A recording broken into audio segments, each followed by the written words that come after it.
viene de Chile y es el coordinador del Observatorio Plurinacional de Aguas. Él es sociólogo, magíster en comunicación y cultura, con un diplomado en educación para el desarrollo sostenible y actualmente también tiene un doctorado.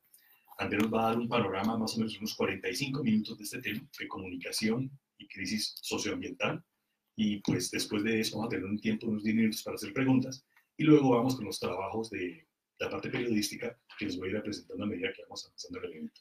Si necesitan baño, está aquí a la salida, a la izquierda también. Vamos a tener una jornada un poco intensa, hasta las 5:30, 5:50 de la tarde, si la situación un poco en la séptima y en la ciudad de Bogotá no lo permite. Entonces, le doy la bienvenida a Andrés Kogan, muchas gracias por estar con nosotros y te escuchamos, Andrés.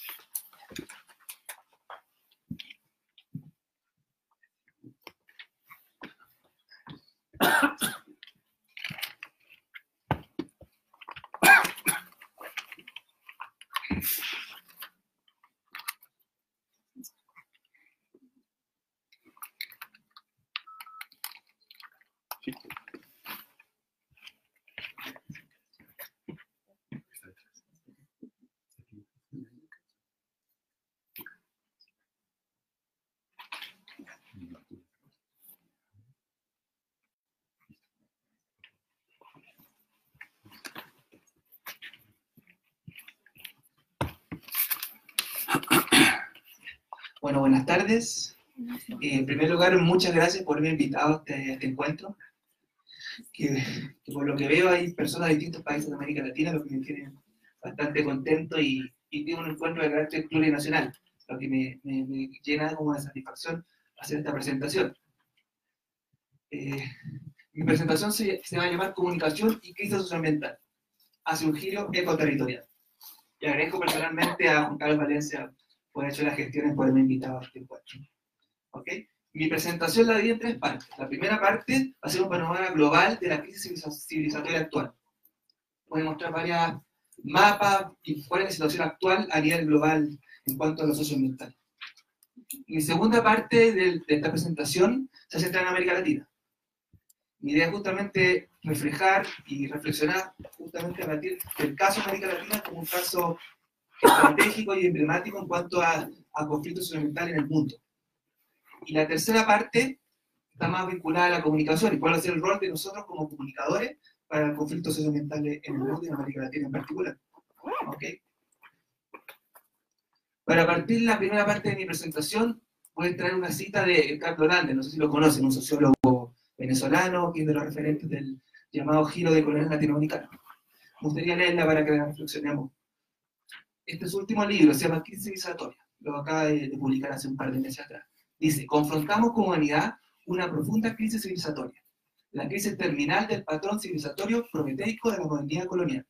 Se trata de una crisis multiforme, multidimensional, de un patrón civilizatorio que en términos sintéticos puede ser caracterizado como antropocéntrico, patriarcal, colonial, clasista, racista, y cuyos patrones hegemónicos de conocimiento, es decir, su ciencia y tecnología, lejos de ofrecer respuestas de salida a esta crisis civilizatoria, contribuir a profundizarla. Bueno, en esa cita que me parece bastante importante porque ilustra cuál es el problema de fondo de lo que está sucediendo en el mundo en cuanto a los temas socioambientales. Como un patrón de poder global que se inicia desde la conquista, desde 500 años atrás, se ha profundizado en América Latina, como un lugar estratégico justamente para la extracción de los bienes comunes de todos. Y para ilustrar este patrón de poder colonial antropocéntrico, quise poner este mapa que ilustra la sobrecarga que se está exigiendo a la Tierra desde 1970 hasta la fecha. Como desde la década del 2000 para adelante, el modelo de vida, el sistema de vida, está excediendo los límites del planeta Tierra. Como se puede ver, en 2020, que estamos en la actualidad, se necesitan 1.7 planetas para regenerar justamente todo lo que se está consumiendo. Y se ven como las proyecciones del tiempo, si vemos un sistema de consumo, un sistema de vida capitalista, se necesitarían 2 planetas a nivel global, lo cual es una situación insostenible en el tiempo, o sea, es una cosa que va así, sobre todo con la presencia de China hoy en día, que es mayor amenaza a nivel socioambiental en el mundo.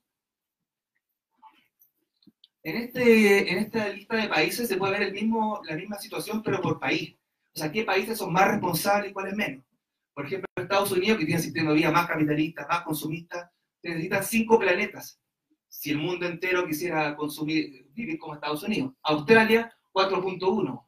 Si uno ve América Latina, no es casualidad que Chile sea el país que más consumo y más daño le hace al planeta, por su sistema totalmente privatizado, mercantil, donde el Estado prácticamente es un Estado subsidiario, donde el agua está totalmente privatizada, donde el primer país del mundo en haber privatizado el agua y considerado un bien económico a nivel constitucional. Chile es un caso de lo que no hay que hacer en términos socioambientales, en términos de agua sobre todo. Chile es quizás el país que más se roba agua, el que más se saquea agua en el mundo, porque está legalizado por su constitución.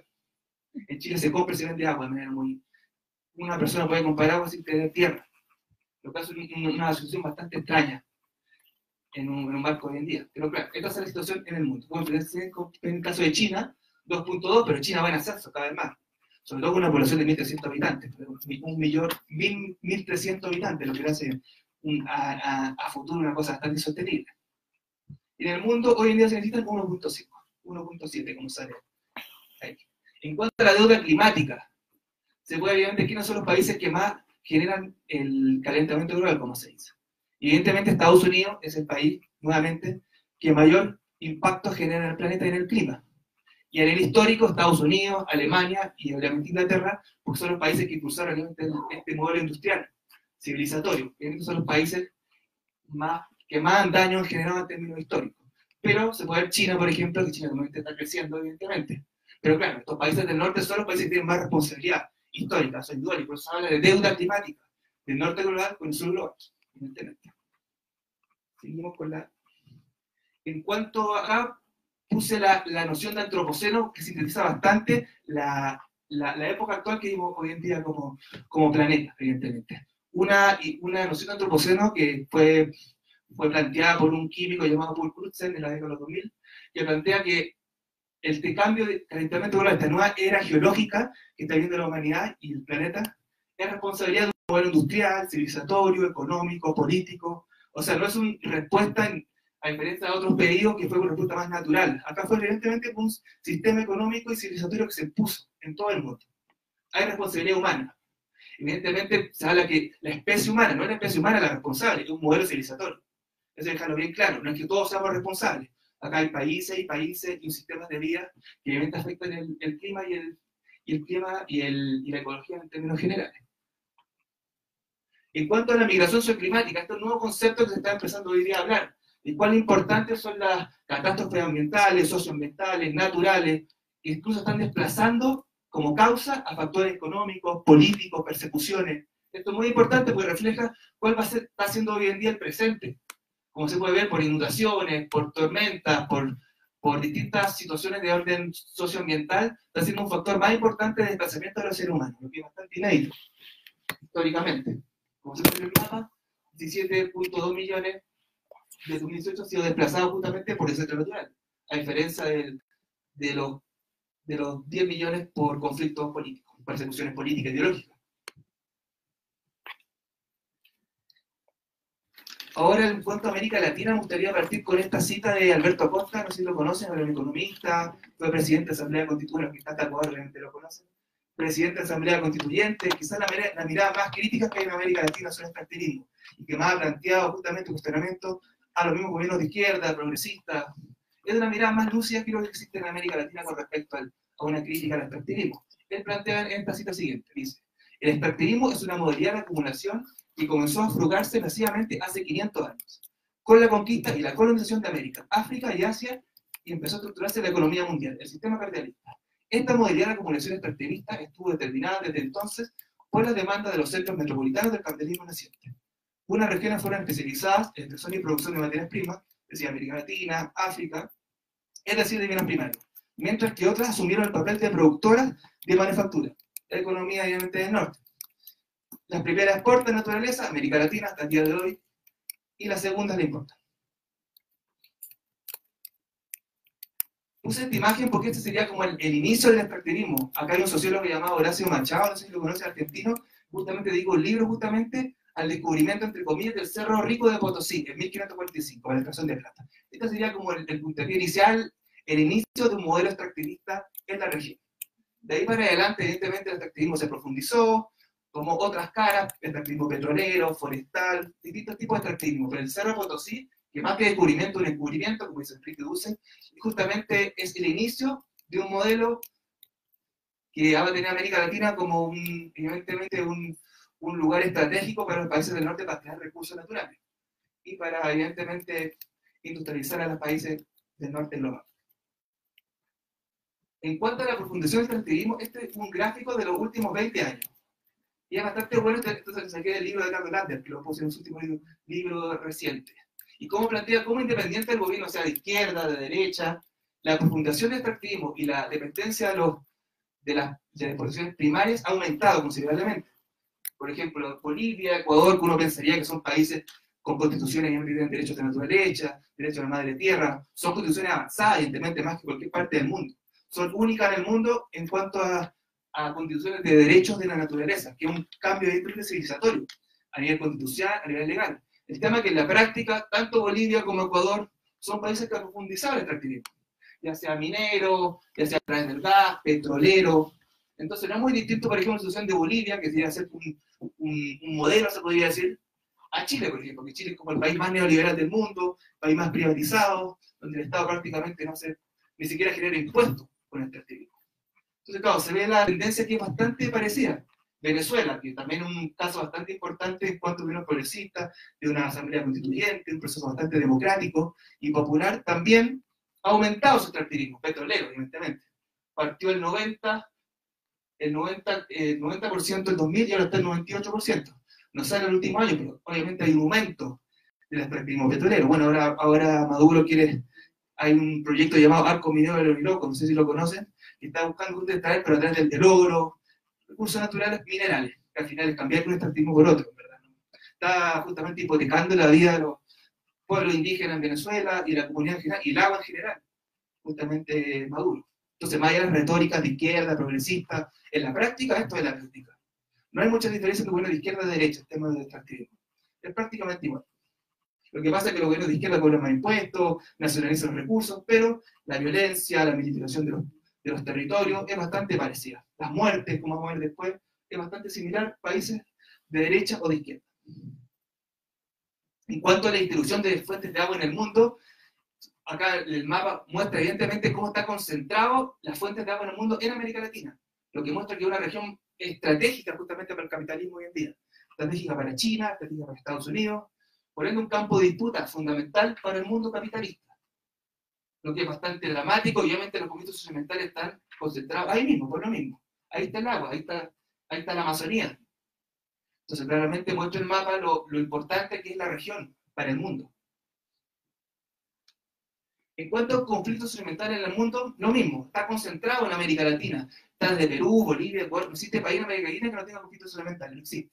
Están todos ya sea a través del petróleo, de la minería, en el caso de Chile, a través del gas, a través o el fracking, que es la nueva estrategia para extraer el petróleo, a través de la soya transgénica en Argentina. Está todo muy concentrado y hay mucha muerte, mucho asesinato, mucha persecución, mucha amenaza a dirigentes socioambientales, ya sea indígenas o no indígenas. Este es un atlas que lo saqué no sé si conocen a Joan Martínez Alier, bueno, que es un español que es bastante importante en cuanto al pensamiento ecológico en América Latina. Y nos ha brindado bastantes mapas para situarnos, evidentemente, en temas socioambientales. En el caso del tema de extractivismo más específico, se pueden dividir de distintos tipos. Está la minería energética, que tiene conflictos socioambientales relacionados con el gas, con el carbón, bueno, acá en Colombia el petróleo, el carbón, el gas en Bolivia. La minería metálica, no metálica, ahí tiene que ver con el cobre, ahí está Chile, ahí está Perú, por ejemplo, que depende mucho de la extracción de cobre.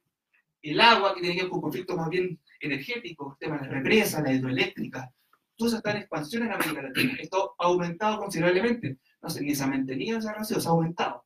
La explotación forestal, tiene que ver con la deforestación, lo que pasó en la Chiquitania, por ejemplo, en Bolivia, en Brasil, por ejemplo, también, con el tema de la Amazonía, hay responsabilidad directa, evidentemente, de los gobiernos de Morales de su momento y de Bolsonaro. No hay mucha diferencia en cuanto a las políticas, ya sea a la industria de la carne, hacia justamente a la industria de la soya. Hay bastante semejanza, siendo que Bolsonaro, evidentemente, es una persona ultraderecha, no es lo mismo que Evo Morales, no representa lo mismo, pero sus políticas terminan siendo lo mismo, ¿cierto? Y está la agroindustria, que tiene que ver justamente con la soja transgénica, como encima, la palma de aceite, acá en Colombia, hay bastante producción de palma de aceite, monocultivo de eucaliptus, por ejemplo, de pino, en el caso de Chile, está muy vinculado, por ejemplo, al pueblo mapuche, está muy afectado con el monocultivo de eucalipto y pinos, por ejemplo, zona mapuche. Hay mucha extracción, hay contaminación de agua, evidentemente, y ahí la pelea mapuche justamente tiene que ver con eso, con los eucaliptos y los pinos. Está la crianza de cerdo también, toda la industria de la carne, el maíz transgénico en México, por ejemplo.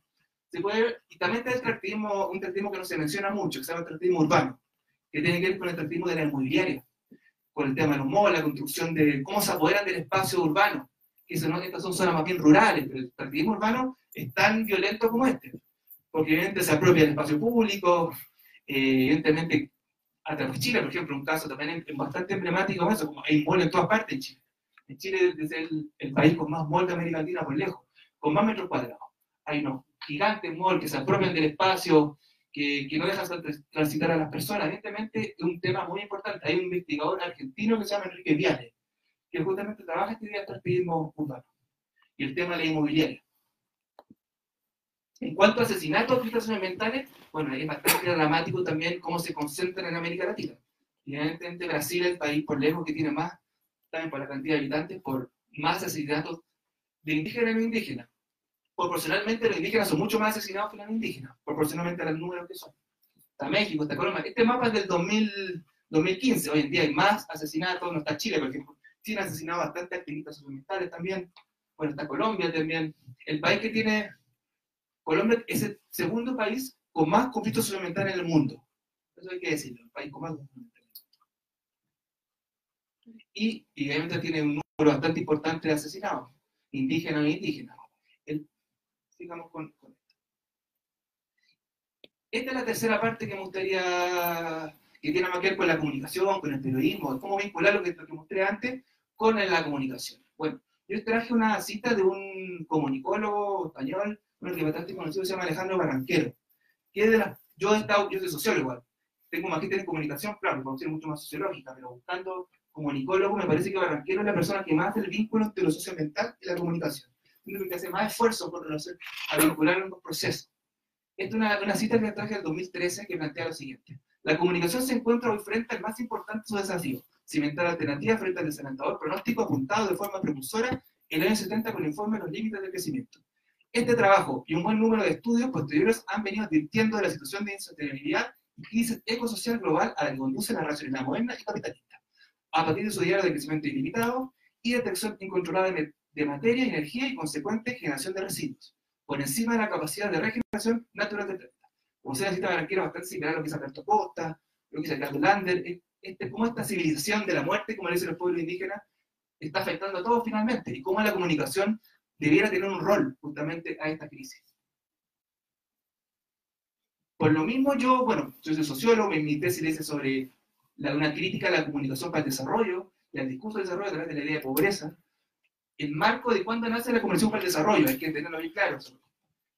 El discurso del desarrollo, como algunos saben, nace con el Harry Truman, un discurso de la Acuerdo del 49 que plantea que existen países desarrollados y subdesarrollados, esa es su tesis. Ahí como que subdesarrolló a más de la mitad del mundo. Una construcción política e ideológica que nace el 49 y que ha sido estudiada largamente por autores como Arturo Escobar, Capitán Ibercom, por Wolfgang Sachs, por Gustavo Esteva, por Latuch, Alberto Costa, Eduardo Bonilla, también un autor que bastante ha estudiado el discurso del desarrollo, más que los modelos de desarrollo, está constituyendo la idea del desarrollo, que es un discurso colonial, de colonización evidentemente, como lo fue el progreso antes, pero el desarrollo continúa siendo, independientemente que sea el desarrollo sostenible, desarrollo a escala humana, sigue siendo un discurso colonial del desarrollo. Eso es lo que dicen todos estos autores. Y dentro del discurso de desarrollo aparece la comunicación para el desarrollo. Porque aparte el discurso de desarrollo influenció a la sociología, a la antropología, a la psicología, todas las disciplinas desde aquel entonces estuvieron influenciadas por el discurso de desarrollo.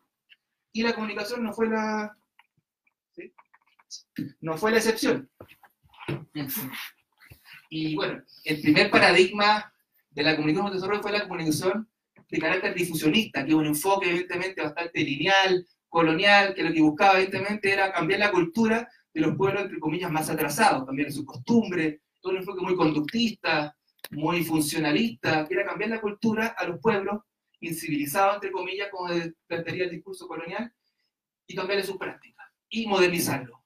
En verdad, en otras palabras, la Comunicación de Desarrollo en su inicio buscaba occidentalizar al mundo, de la manera más rápida posible, a través de la prensa, a través de la televisión, de la prensa, de la radio. Entonces, Y hay autores como Lerner, como Roger, como Trump, bueno, que son de comunicación, los conocen bastante. Yo los conocí justamente a través de mi tesis de magíster. Y están muy influenciados por las teorías de la humanización de aquel entonces, década del 50. De una mirada súper occidentalocéntrica, muy colonial y muy lineal, muy de los países del norte que vienen a occidentalizar los países del sur. Pero, no obstante, hay un paradigma participativo en la Convención para el Desarrollo. Un enfoque más latinoamericano, que está Luis Mira Beltrán, que está Mario Kaplun, que está Antonio Pascuali, que es una crítica justamente a este paradigma difusionista, por ser justamente lineal, etnocéntrico, y por ende es un paradigma centrado más en lo horizontal, mucho más participativo, como dice su nombre, una crítica al imperialismo cultural, crítica a los grandes medios, es una mirada mucho más crítica, que viene principalmente influenciada por las teorías de la dependencia latinoamericana, que justamente las teorías de la dependencia vienen a cuestionar las teorías de humanización, porque plantea la idea de justamente una relación asimétrica entre el norte global y el sur global. Entonces, claramente, el paradigma participativo se nutrió de toda esta mirada, y está muy influenciado por el pensamiento de Paulo Freire también. Ha sido muy importante justamente para esta mirada más dialógica, más participativa, y que es bastante importante en la región. No obstante, aparece también la comunicación para el cambio social. Esto es posterior, a través de un comunicólogo muy conocido boliviano llamado Alfonso Bucio de Amor, que desde la década del 90 se da cuenta que la idea de desarrollo es una idea problemática, porque es etnocéntrica, y para América Latina ha generado mucho daño justamente el desarrollo como noción, para los pueblos indígenas sobre todo, ha sido muy dramático. Y él plantea la idea de una comunicación para el cambio social, que a mi parecer no hay muchos cambios, no hay muchos cambios con relación al paradigma participativo de la comunicación. Más que nada cambiando el nombre para quitarle ese estigma y ese peso tan colonial del desarrollo.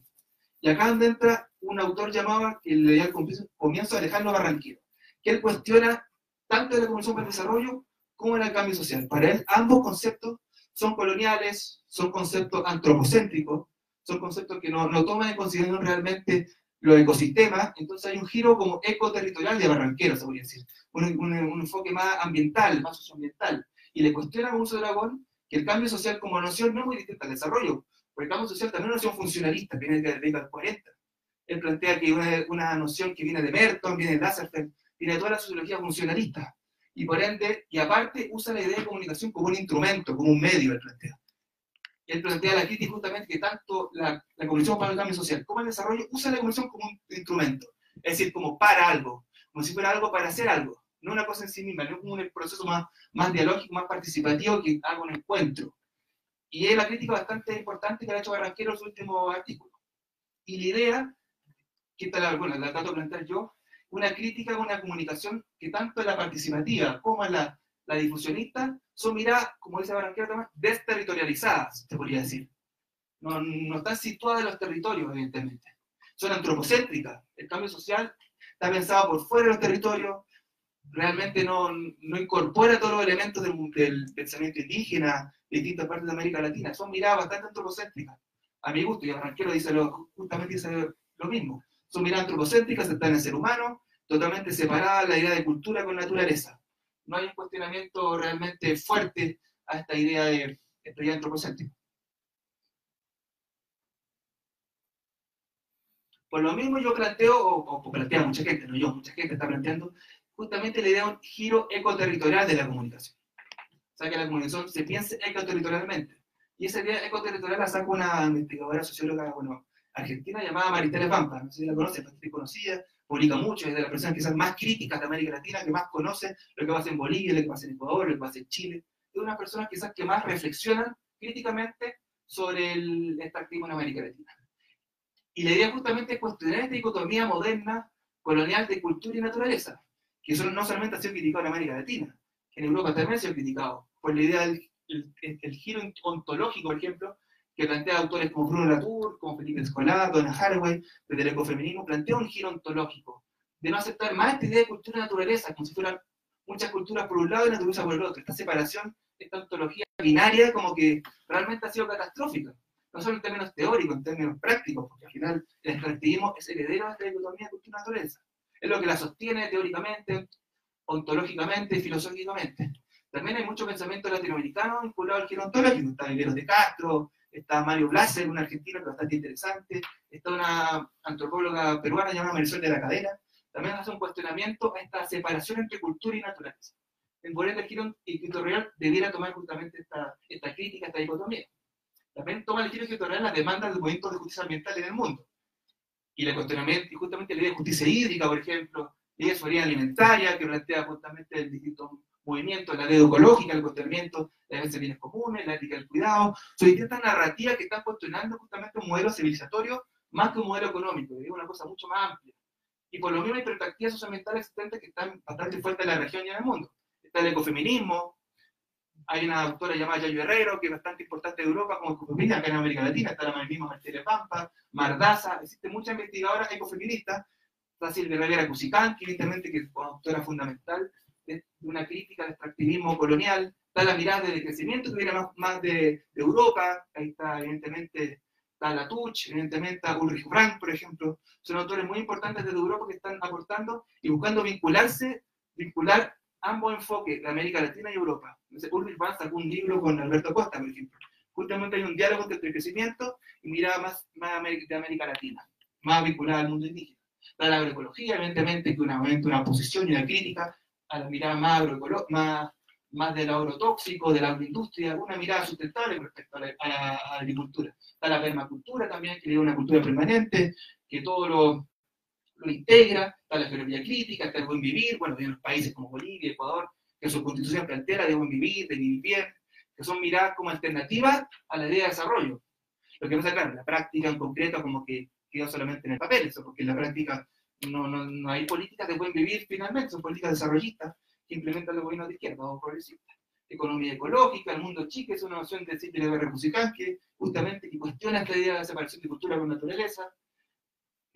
Además, estas perspectivas socioambientales que están en América Latina cuestionan justamente otras perspectivas alternativas, pero en el mundo más capitalista o socialista. Por ejemplo, la idea de economía verde, que al final es capitalismo verde. Hay una autora llamada Silvia Ribeiro que es una crítica justamente, que lo que busca la economía verde es como pasar no en cuestionamiento al sistema de vida, justamente busca mayor inversión a economía renovada, a energías renovables, es como ponerle precio a todo finalmente para cuidar el planeta, sin cuestionarse el sistema de vida actual. O sea, no se cuestiona jamás la economía de vida, la idea de un crecimiento económico infinito. No se cuestiona jamás esa idea. Solamente es ponerle precio a todos los bienes comunes para que se cuiden. Una lógica bastante instrumental y racionalista de la economía, evidentemente.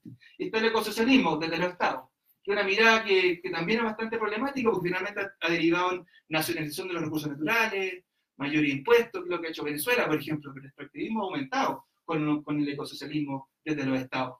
Nacionalizar los recursos naturales no garantiza nada, uno puede nacionalizar el agua, se puede seguir explotando desde el estado el agua, o sea, no cambia mucho la situación, aunque se nacionalice. En Chile, por ejemplo, está la discusión, el tema del agua. Chile es el país más complicado con el tema del agua y algunos gente de izquierda plantean, bueno, nacionalicemos el agua, y otras personas más cercanas al territorio dicen, no, pues no sirve solamente nacionalizar el agua, porque queda en manos del Estado. Y es justamente que las comunidades y los territorios puedan gestionar el agua, y sea de los territorios, no de los estados, el agua. Quizá el Estado puede regular, pero no puede ser el dueño del agua tampoco, ni una empresa, ni un Estado.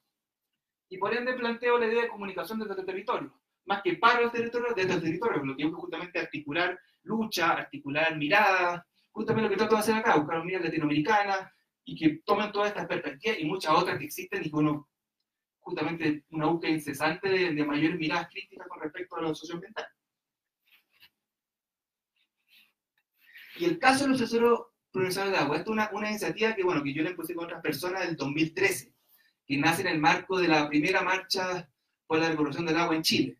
Chile es un caso emblemático, evidentemente, por el tema por el que le decía, que el primer país del mundo en privatizar las fuentes y gestión de sus aguas. Esto lo dice reiteradamente un activista, no sé si lo conoce, Rodrigo Mundaca, bueno, que es un activista socioambiental, defensor del agua, y que, bueno, ha sido amenazado a muerte muchas veces, y él plantea justamente que Chile es emblemático, e incluso él dice que es el único país del mundo, y no sé si todas las constituciones, no las conozco a todas, pero por lo menos es el primer país del mundo en privatizar el agua y considera un bien económico, así como puede ser una galleta, es lo mismo, se considera justamente un bien económico, el agua se puede comprar y vender en el mercado del agua.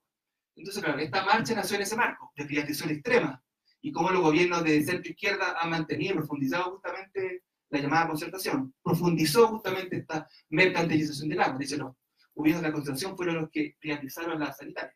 Entonces es una continuidad, y lo que está pasando en Chile tiene que ver con eso, con este cuestionamiento de este modelo de lucro, que llega hasta el agua. Pero también este observatorio nace en el marco de un seminario que estuvo en Chile, de integración de América Latina desde abajo, donde participó gente, bueno, está, no pudo asistir, pero ahí está Aníbal Quijano, pero estuvo, me acuerdo en ese momento yo compartí con Óscar Olivera de Bolivia, que es uno de los referentes de la lucha de la guerra del agua en Bolivia, estuvo Carlos Huerta Porte González, estuvo Óscar José Quintero Weir, que son miradas latinoamericanas que justamente a través de estos espacios de integración han buscado pensar a América Latina regionalmente, no nacionalmente. Justamente un diálogo constante, evidentemente, y una crítica anticolonial al extractivismo, porque estos autores y mucha gente plantea que la crítica al extractivismo es una mirada, una lucha anticolonial, finalmente. La colonización no ha cambiado mucho desde mí, no ha cambiado mucho, eso ha cambiado quién ha colonizado, aparte de las monarquías, al final terminan siendo los Estados-nación, las empresas, no ha cambiado mucho. Y esta dicotomía de izquierda-derecha que termina siendo funcional justamente a este modelo civilizatorio, entre progresistas y conservadores, no hay muchas diferencias en temas socioambientales. Entonces, claro, la idea justamente desde abajo es justamente articular miradas, y por eso es la idea plurinacional. Claro, partió en Chile, evidentemente, pero justamente la idea era hacerlo mucho más plurinacional y mucho más relacional entre distintos países, porque al final las demandas son bastante similares. Movimientos socioambientales en Bolivia, en Ecuador, en Chile no son muy distintas, son demandas. O sea, la misma explotación, el mismo saqueo, el mismo robo de agua, es prácticamente lo mismo. Solo cambian los jefes, ¿no? Se podría decir. En cuanto a movimientos socioambientales de la región, que he tomado, evidentemente, hemos tomado para nutrir nuestro observatorio, nuestro espacio, está el Movimiento Popular por los Territorios en Chile, que es una organización que agrupa muchas asambleas socioambientales de norte a sur, de centro, evidentemente. Está el Movimiento de Defensa por el Acceso al Agua, de Tierra y de Protección del Medio Ambiente, Modatima, ahí está el dirigente Rodrigo Mundaca, que es una persona que sistemáticamente sigue siendo amenazada de muerte. Él lucha en la provincia de Petorca, porque el monocultivo de palta o aguacate, como dicen acá, ha generado mucho daño en cuanto al agua. O sea, uno ve los cerros en Petorca y están llenos de palta, miles de palta. Y uno ve las comunidades de la no tienen agua. Ahí directamente hay un robo de agua. Y hay un caso bastante emblemático y como el corazón del robo del agua en Chile, Petorca. Y ahí Rodrigo Mundaca ha sido bastante importante en su lucha. Está la plataforma contra con Minera Orinoco en Venezuela. Ahí es muy importante, claro, más esta retórica de izquierda, progresista. Lo concreto es que hay un proyecto de muerte en Venezuela que está poniendo en riesgo, piensa que el 12,2% de esta minero, que es una zona de extracción de recursos, representa en Venezuela. Y obviamente puede estar poniendo en riesgo las fuentes de agua, pueblos indígenas, y el movimiento socioambiental en general. Asambleas mendocinas, también por el agua franca en Argentina. Las madres de Tuzangó, yo estuve en Córdoba, ahí las pueden conocer, evidentemente son madres que han sido afectadas por los agrotóxicos, por el agronegocio, por Monsanto, y son personas que justamente con todo este agroquímico que se echaron en los territorios, muchas personas empezaron a aparecer con cáncer, justamente por los agroquímicos. Entonces generó la madre de Tuzangó. Está el movimiento de los trabajadores de Mente Sin Tierra, MTC, bueno, esos son históricos, evidentemente. Movimiento para la dignidad del territorio indígena y del fitness, evidentemente, que es un caso emblemático de la idea de poner una carretera sin la autorización de los pueblos indígenas. Justamente desde 2011 para adelante ha sido un caso bastante importante de extractivismo en Bolivia, y lo que está pasando en Bolivia, las críticas de Evo Morales vienen de mucho antes que de ahora, vienen de hace muchos años. Está el Comité Ambiental de la Defensa de Vida en Colombia, la Coordinación para el Agua para Todos para Vida en México, distintos movimientos que tienen demandas bastante similares. La idea justamente es cómo articular todos estos movimientos. Muchas veces no se conocen, no hay mucho conocimiento, hay mucha confusión con el gobierno, que es de izquierda, que no es de izquierda, que es de derecha, que no es de derecha. Finalmente están peleando todo por lo mismo, y la idea justamente esta plataforma es vincularla y que puedan justamente dialogar entre ellos, justamente por fortalecer la lucha en América Latina. En cuanto a otras redes, bueno, hay muchas redes también que me han aportado bastante. Está la Coordinadora de Naciones Indígenas de la Cuenca Amazónica, que cumplió un rol bastante importante ahora en el incendio de la Chiquitania y en la Amazonía, en Brasil. Una mirada bastante crítica justamente al gobierno Morales por el negocio de la carne, la soya, y a ver si también puede Bolsonaro, evidentemente. Está la Alianza Regional frente a la Vía Metálica, la Vía Campesina, justamente, la Red Dominicana de Mujeres Defensoras de Derechos Sociales y Ambientales, una mirada más ecofeminista, Los Pueblos en Camino, está Manuel Rosenthal, David Almendra, que son los que justamente lo que están impulsando una mirada muy latinoamericana, muy plurinacional. Está el Observatorio de Comercio Minero de América Latina, estamos centrados en la minería, en Perú, en Chile, con todos los conflictos que hay. El Observatorio de Mexicanos Ambientales, el OLCA también ha aportado bastante. El Observatorio de Ecología Política, como un complemento sistemático, evidentemente, a este arco minero del Orinoco. La Fundación Abril, esa es la fundación que fundó Oscar Olivera, que bueno, es uno de los referentes de la lucha contra la guerra del agua. En Bolivia, CENSAC Agua Viva, que es una versión de Colombia. Está la Fundación Rosa Luxemburgo, que es una versión más académica, está Cato Lander, hay mucho investigado, está Maristel en Pampa, más académica, pero muy crítica al activismo. Está el Centro Latinoamericano de Ecología Política, CRAES, donde está el investigador Eduardo Budinas, que también es uno de los personajes más importantes en cuanto a alternativas post-extractivismo en la región. El Centro de Documentación de Información de Bolivia también, donde ahí hay un personaje bastante importante en cuanto a crítica al extractivismo. De hecho, tuvieron bastante conflicto con el gobierno Morales, tratando de cerrarle justamente su centro. Pero son como distintas redes que me han aportado y nos han aportado justamente a tener una mirada más regional al respecto.